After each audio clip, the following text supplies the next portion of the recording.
Marlène et Jean-Claude sommes très heureux de te présenter une émission très spéciale afin de comprendre les faits d'actualité. Merci pour ta fidélité. Merci de nous recevoir encore afin de continuer cette série qui s'intitule « Connaître la vérité ». Je voudrais te rappeler que différents sujets qui sont présentés, ce sont seulement des réponses à des questions que posent des uns et des autres. Je te rappelle encore que je ne suis pas mandaté par une quelconque assemblée ou communauté religieuse. Je suis un indépendant qui présente la vérité et c'est le Saint-Esprit qui t'éclaire. Quelle que soit la question qui te traverse l'esprit, tu peux me la faire parvenir en m'envoyant un message par le biais de WhatsApp au numéro suivant, plus 596 696 88 93 93. Je te promets que je répondrai à ta question à travers une édition spéciale ou une étude quelconque.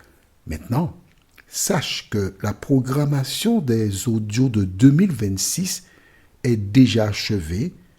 Je les enregistre et ta question sera donc, tu auras la réponse en 2027 si le Christ n'est pas revenu. Pour 2026, c'est déjà terminé, c'est complet. Alors, aujourd'hui, nous verrons Jésus et Paul. Que firent-ils, concernant le 7e jour? Nous avons deux références bibliques. Luc 4, verset 16. Luc 4, verset 16. Actes chapitre 17, verset 1 et 2. Luc 4, verset 16. Actes 17, versets 1 et 2. Avant d'aborder le thème, prions. Notre Seigneur et notre Dieu, nous voici encore en ta présence. Nous ne venons pas pour asseoir nos croyances. Nous ne venons pas pour justifier nos attitudes. Nous venons comme des récipients vides. Et Saint-Esprit, nous te demandons de nous remplir afin que nous marchions selon la parole. Éternel, nous nous remettons à toi. Nous t'avons prié au nom de Jésus et pour ta gloire éternelle. Amen. Cela fait plus de 10 ans que je présente des audios et je n'ai jamais parlé du 7e jour parce que j'estime que c'est quelque chose qui est particulier.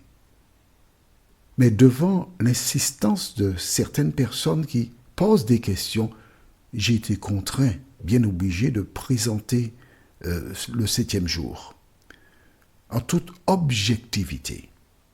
Je voudrais rappeler une chose, que nul n'est sauvé en observant la loi. Nous sommes sauvés par grâce. Qu'est-ce qu'une grâce? C'est un don immérité. Mais attention,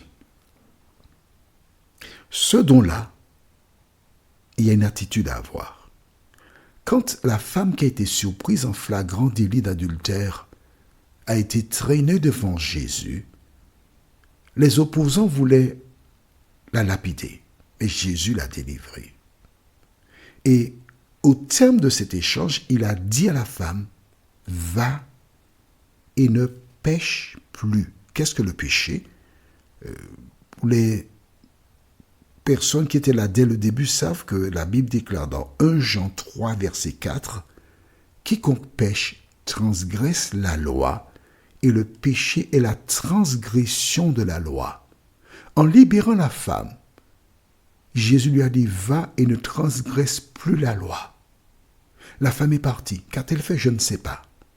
Mais dans sa tête tournait en boucle cette parole où Jésus lui disait, je t'ai fait grâce, mais ne recommence pas à violer la loi. Peut-être qu'elle est tombée une fois, 2 fois, j'en sais rien. Je ne cherche pas à savoir, ce n'est pas mon problème. Mon problème, c'est moi vis-à-vis de Dieu. Mais la parole de Jésus qui a été plantée en elle dans le temps portera du fruit. Il en est de même pour toi et moi. D'accord? Bien. Jésus vint sur terre, donc, comme nous le savons déjà. Il a mené un ministère fécond. Aujourd'hui, dans le monde entier, les gens parlent de Jésus. Certains pour festoyer. D'autres voient en lui le Sauveur. Moi, je vois en lui mon Sauveur. Et mon Sauveur a transformé ma vie. Si bien que je ne fais qu'appliquer ce qu'il m'a ordonné. Écris dans ton cahier, Marc 5, verset 19. J'aime beaucoup cette référence. Jésus a été à Gadara et il a délivré un homme qui était possédé. 2000 porcs tombèrent dans la mer et se noyèrent. Les gens de la localité insistèrent pour chasser Jésus. Jésus alla vers la barque. Et quand il mit une jambe dans cette dernière pour partir, il nota que l'homme qui l'avait délivré avait jamais lui aussi une jambe dans la barque. Et où vas-tu? Je ne suis pas avec toi, je ne reste pas ici. Jésus dit non. Va dans ta maison, vers les tiens, et raconte-leur ce que le Seigneur a fait pour toi. Jésus m'a sauvé. Je l'ai accepté comme sauveur personnel. Et comme cet homme, j'ai le devoir de te dire ce qu'il a fait dans ma vie. Voilà pourquoi je réalise ces audios sous l'influence du Saint-Esprit. Maintenant, il te revient de faire sa connaissance et de faire tes choix en ton âme et conscience, guidés par le Saint-Esprit. Alors, le 7e jour, nous avons vu dans Genèse 2, versets 1 à 3, que Dieu l'a béni depuis le jardin d'Éden. Il n'y avait pas des Juifs, il n'y avait que 2 personnes, Adam et Ève. Ensuite, il fut donné à Moïse pour le peuple d'Israël. Rappelle-toi que le peuple d'Israël avait pour vocation de représenter Dieu. Et Dieu a dit, réveille-toi parce que ta lumière vient. Bien, Jésus est venu. Quel jour a-t-il respecté? Allons au livre de Luc chapitre 4. Luc 4, et nous lirons le verset 16. Luc 4, verset 16. La Bible déclare, « Il se rendit à Nazareth où il avait été élevé, et selon sa coutume, il entra dans la synagogue le jour du sabbat. » Il faut se rendre à l'église. Il faut faire partie d'une communauté. Alors je dis ça, c'est une parenthèse, d'accord? Parce que j'entends beaucoup de personnes me dire, moi, je ne fais pas partie de religion, j'ai accepté Jésus. Dès que j'ai accepté Jésus, c'est tout. Je n'ai pas besoin d'entrer dans une religion. Je ne te dis pas d'entrer dans une religion. Je ne te le dirai jamais.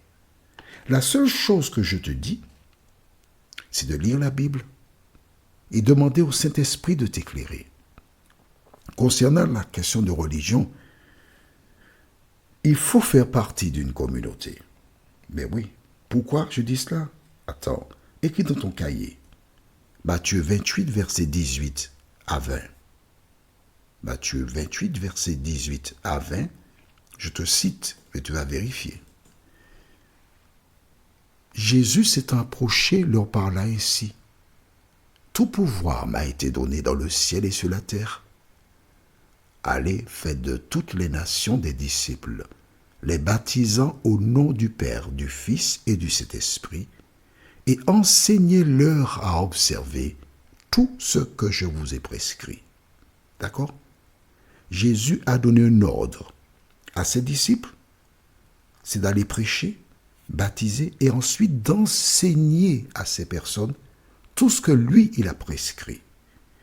Que ce soit oralement ou encore par ses actions, ses exemples. On est d'accord? Donc, si les personnes doivent enseigner ceux qu'ils ont baptisés, cela veut dire que ces personnes doivent être dans le même lieu avec elles. Est-ce que c'est clair pour toi? Si tu as des questions, tu as déjà mon numéro de téléphone. Jésus a laissé un exemple. Je voudrais ouvrir une parenthèse. Écoute attentivement ce que je te dirai là maintenant, et le Saint-Esprit continuera. Quand Dieu créa le monde en 6 jours, il s'est reposé le 7e jour. Il a béni, il a sanctifié. Quand Jésus est venu pour racheter la terre, il a œuvré, mais il a rendu le souffle de vie vers la fin du 6e jour.